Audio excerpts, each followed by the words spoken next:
కేంద్ర మంత్రిని బర్తరఫ్ చేయకపోతే విచారణ సజావుగా జరిగే పరిస్థితి లేనేలేదు. ఆ తప్పు చేసిన కొడుకుని 9 రోజులు దాచిపెట్టింది ఆయనేగా. మైనర్ బాలికను అన్యాయం చేసింది కేంద్ర మంత్రి కొడుకైతే మైనర్ బాలిక తల్లిదండ్రులను భయపెట్టింది కేంద్ర మంత్రి. ముఖ్యమంత్రి కేంద్ర మంత్రి కలిసి హనీ ట్రాప్ అని మీడియాను మనీ ట్రాప్ లో వేశారు. లొంగిపోయిండు, అరెస్ట్ అయిండు, ఆ డ్రామా నడుస్తున్నది. కానీ మొత్తానికి ఇవాళ ఆ అమ్మాయికి కొంత న్యాయం జరిగే పరిస్థితి వచ్చింది. ఇవాళ నేను ఒకటే అడుగుతా ఉన్నా ప్రధానమంత్రి మోడీ గారిని, అయ్యా మీరు అంటున్నారు బేటీ బచావ్ బేటీ పడావ్ అంటున్నారు, కేవలం నినాదాలకే పరిమితమైతే న్యాయం జరగదు. మోడీ గారు బహుశా భారతదేశంలో మొట్టమొదటిసారి ఒక కేంద్ర మంత్రి కొడుకు మీద లుకౌట్ నోటీస్ ఇచ్చే పరిస్థితి వచ్చింది. కేంద్ర మంత్రిని ఇవాళ మీరు బర్తరఫ్ చేయకపోతే ఇక్కడ విచారణ సజావుగా జరిగే పరిస్థితి లేనే లేదు.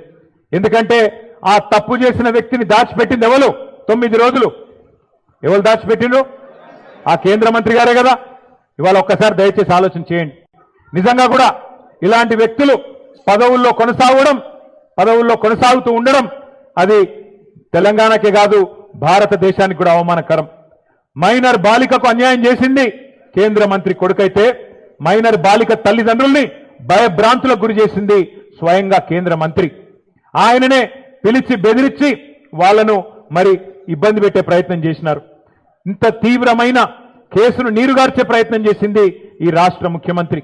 హనీ ట్రాప్ అని మీడియాను మనీ ట్రాప్ లో వేసి మీడియాను గొంతు నొక్కి వాళ్ళను కూడా వార్తలు రానియకుండా చేసింది ముఖ్యమంత్రి, కేంద్ర మంత్రి ఇద్దరు కలిసి పెట్టిదంతా మీకెందుకు చెప్తున్నాను మీరు అనుకోవచ్చు. ఎందుకంటే ఒకటే ఒక్క డిమాండ్ మనందరిది ఈ సమావేశం ద్వారా, ఖచ్చితంగా కేంద్ర మంత్రి గారిని వెంటనే బర్తరఫ్ చేయాలని ఈ సమావేశం నుంచి మీ చప్పట్ల ద్వారా కేంద్ర ప్రభుత్వానికి మనం డిమాండ్ చేద్దాం. లేకపోతే ఏ ఆడపిల్ల కూడా ధైర్యం చేయదు.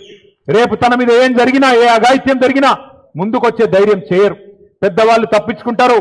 అధికారంలో ఉన్న వాళ్లకు ఇబ్బంది కాదు అనుకుంటే ఏ ఆడకూతురు కూడా రేపు బయటకు వచ్చి మళ్ళీ కంప్లైంట్ చేయడానికి కూడా భయపడే పరిస్థితి వస్తుంది.